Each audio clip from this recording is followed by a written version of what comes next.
Hello everyone, কেমন আছো সবাই? আশা করি ভালো আছো, সুস্থ আছো। আমি সোমা, আমার নতুন একটা ব্লগে তোমাদের সবাইকে স্বাগত। এখন বাজে সকাল 6টা, আর এই দেখো আমি ঘরটা মুছবো বলে চলে এসেছি।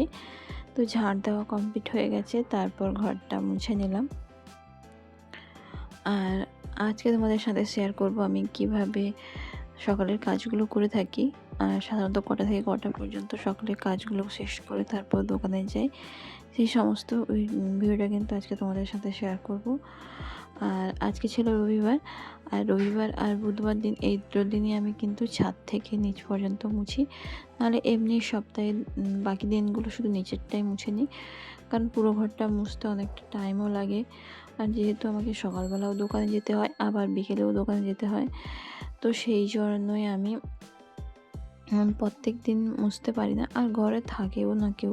এবার ছাদের উপরটা খুবই কম ব্যবহার হয়, ওই পুজো করতে আসা হয় যেটুকু সেটুকুই ব্যবহার হয়, আদারওয়াইজ কোনো কাজেই লাগে না। মানে আছে বন্ধুবান্ধব এলে তখন হয়তো ছাদের ঘরগুলো ব্যবহার হয়, এছাড়া ছাদের ঘরগুলো ব্যবহারই হয় না। তো সেই জন্য আমি সপ্তাহে দুটো দিনই বেছে রেখেছি, এই দুটো দিনই মুছে নিই। আর রবিবার দিন যেহেতু ছুটির দিন, সেই জন্য রবিবার দিনটা মুছি। আর বুধবার দিন হচ্ছে যেহেতু বৃহস্পতিবার থাকে তারপরের দিন, তো সেই জন্য বুধবার দিন পুরো ঘর মুছে, আগের দিন যেভাবে পুরো ঘর মুছে ঝাঁটা মাটাও ধুয়ে ওটা করতে হয়, তো সেই জন্যই বুধবার দিনটা মুছে নিই। তোমাদের সাথে কথা বলতে বলতে আমার সিঁড়িটা মোছা হয়ে গেল, মানে ছাদের ওপরটা কমপ্লিট মোছা। আর তারপর এবার নিচটা মুছবো। তো নিচের ঘরগুলো মোছা তোমাদেরকে দিলাম না, কারণ নিচের ওই দিকটায় ঘরগুলো মুছে নিয়ে এসেছি, নিচের ঘরগুলো। তারপরে যে রান্নাঘরটা মুছবো চলে এসেছি। তো আমাদের কিন্তু ওই দিকের ঘরগুলোতে মেঝে করা আছে, এই রান্নাঘরটা নতুন হয়েছে বলে এটাই কিন্তু শুধুমাত্র স্টাইল বসানো আছে। আর তুমি দেখতে পাবে ছাদ, তোমরা দেখতেই পাবে যে ছাদ থেকে নিচ পর্যন্ত কিন্তু আমাদের মেঝেই করা আছে, কারণ ওটা আগে কাজ হয়েছিল, এটা রিসেন্টলি কাজ হয়েছে। ওই 6 মাস মতো হবে এটা কাজ হয়েছে, মানে পুরোটা শুরু হয়েছে হয়তো আগের বছর থেকে, কমপ্লিট হয়েছে এই 6 মাসখানে হলো। তো সেই জন্য নিচেরটা মানে এই রান্নাঘরটায় দেখবে স্টাইল বসানো আছে, আর বাদ বাকি কিন্তু আমাদের পুরোটাই কিন্তু ওই মেঝে করা আছে। আর এটা কিন্তু আমার খুব শখ করে করা, মানে আমার রান্নাঘরটা খুব ভীষণ শখের একটা জায়গা। আমি সব সময় চেষ্টা করি রান্নাঘরটাকে একদম সাজিয়ে গুছিয়ে টিপটাপ করে রাখতে। হয়তো সব সময় হয় না সময়ের জন্য, কারণ যেহেতু আমাকে দোকানটাও সামলাতে হয় তোমরা জানোই, তো সব সময় হয় না। তাও আমার যত কাজ থাকুক না, আমি চেষ্টা করি যেন গুছিয়ে মুছে একদম চকচক করে রাখার, পরিষ্কার পরিচ্ছন্ন করে একদম গুছিয়ে টিপটাপ করে রাখার।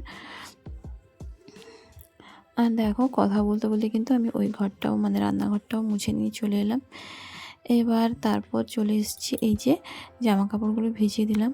আর তোমরা ভাবছো না যে আমি এইভাবে শাড়ি পরে আছি কেন অদ্ভুতভাবে, আসলে আমি নাইটির ওপরে শাড়িটা পরেছি। আসলে আমার শ্বশুরমশাইয়ের সামনে আমরা নাইটি পরি না, মানে আমি নাইটি পরি না সাধারণত আমার শ্বশুরমশাইয়ের সামনে। তো যেহেতু রাত্রে নাইটি পরি, ওই নাইটির ওপরে শাড়িটা জড়িয়ে আমি চলে আসি, তো ওই জন্যই নাইটির ওপর শাড়িটা এভাবে জড়ানো আছে। আর এবার আমি এমনিতে আমার কাজ শেষ হয়ে গেছে, এবার চান করতে যাব। আর এই কাপড়গুলো কেচে নিয়েই তারপর আমি চান করতে যাব। আর ঘরটা মুছে নিয়ে চলে এসেছি, পুরো ঘরটা মোছা হয়ে গেছে। এবার বালতিগুলো সব মেজে দিলাম। ঘরগুলো মুছে নিয়ে এসে প্রত্যেক দিন কিন্তু বালতিগুলো মেজে দিই।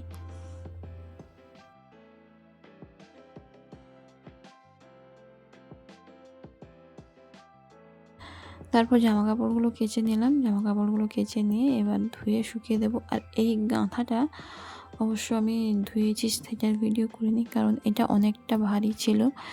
তো এটা আমার শ্বশুরমশাই কাজ কর আমার ছেলেকে দিয়ে আমি কিন্তু এই গাঁথাটা জলটা নিগড়ে নিয়েছি, নাহলে এই গাঁথার জল একা দ্বারা নিগড়ানো সম্ভব ছিল না।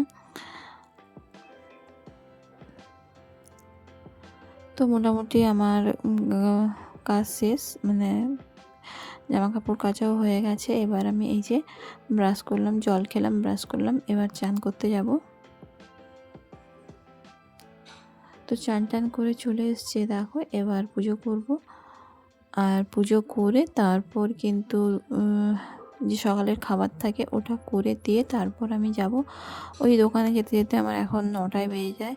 মানে এখন বলতে আগে 9:30টার সময় যেতাম, এখন বরং অনেক তাড়াতাড়ি যাই 9টার দিকে, কারণ যেভাবে গরম পড়ছে ওই 9টার থেকে 11টা পর্যন্তই আমি দোকানটা খুলি। এর বেশিক্ষণ থাকাও যায় না, আর এর বেশিক্ষণ থাকলে আমাকে বাড়ি এসে আবার রান্না করতে হয়। তো এই 9টার থেকে 11টার মধ্যে আমি দোকানটা বন্ধ করে দিয়ে চলে আসি আবার। মানে সকালে ওই 2 ঘন্টা মতো এই দোকান খোলা হয়।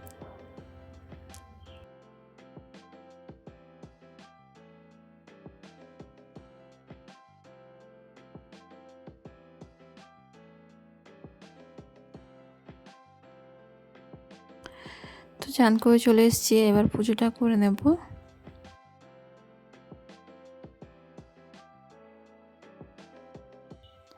আর আমার ভিডিওগুলো তোমাদের কেমন লাগে অবশ্যই কমেন্ট করে জানিও কিন্তু, ভালো লাগছে কি না। তাহলে কিন্তু আমি নতুন নতুন ভিডিও করতে উৎসাহ পাবো, আর নতুন নতুন ভিডিও নিয়ে আসবো তোমাদের জন্য। আর আমার ভিডিওগুলো, আমার ব্লগগুলো খুবই সাধারণ, কারণ আমি বাইরে কোথাও যাই না খুব একটা, মানে মাল করতে যাওয়া ছাড়া দোকানে, আদারওয়াইজ কিন্তু আমি খুব একটা বেরোই না কোথাও। কারণ যেহেতু আমার দোকান আছে, তাই বাইরে গিয়ে কোনো ভিডিও সেরকম খুব কমই পাবে তোমরা। তারপর ঘরের কাজ যেটুকু করি, মানে সময় পাই না অন্য কোথাও গিয়ে ভিডিও শ্যুট করা আর কী করার। যেই কাজটা সাধারণত আমি ঘরে করে থাকি ওটারই ব্লগ করে তোমাদেরকে দেখাই, যে প্রতিদিন আমি কীভাবে কাজগুলো করি এবং কীভাবে গুছিয়ে রেখে তারপর দুদিকটা সামলাই। তো সেটাই তোমাদের সাথে কিন্তু শেয়ার করি।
আর এই দেখো আমার পুজো করা কমপ্লিট। তো কেমন লাগলো আমার পুজো করাটা সেটাও কমেন্ট করে জানিও।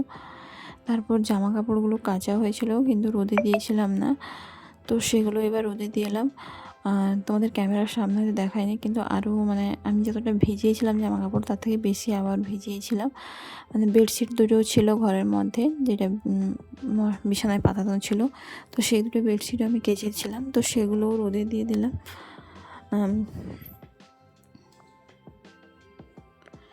আর এই পাশে ছাত্রা হয় না, এখন আমার জামা কাপড় রোদে মেলতে আর বাইরে যেতে হয় না। মানে ওই আমি একটা পাশেই মাঠ আছে, ওখানে বেশি জামা কাপড় রোদে দিতাম। এখন ওই দিকটা যাই না, এই পাশের ছাদটাতেই আমি জামা কাপড় মেলে দিই, যেহেতু এই ছাদটা খোলা আছে। আর ও দোতলা ছাদে তো আমাদের অ্যাসবেস্টস পড়েছে, তাই ওই জন্য 3তলায় যাওয়ার কোনো প্রশ্ন নেই। কিন্তু এই ছাদটা খোলা আছে বলে এই ছাদটার মধ্যে জামা কাপড়গুলো মেলতে সুবিধা হয়। আর মোটামুটি আমার কাজ শেষ, এবার আমি দোকানে যাব। তো চলো আজকের ভিডিও এই পর্যন্তই।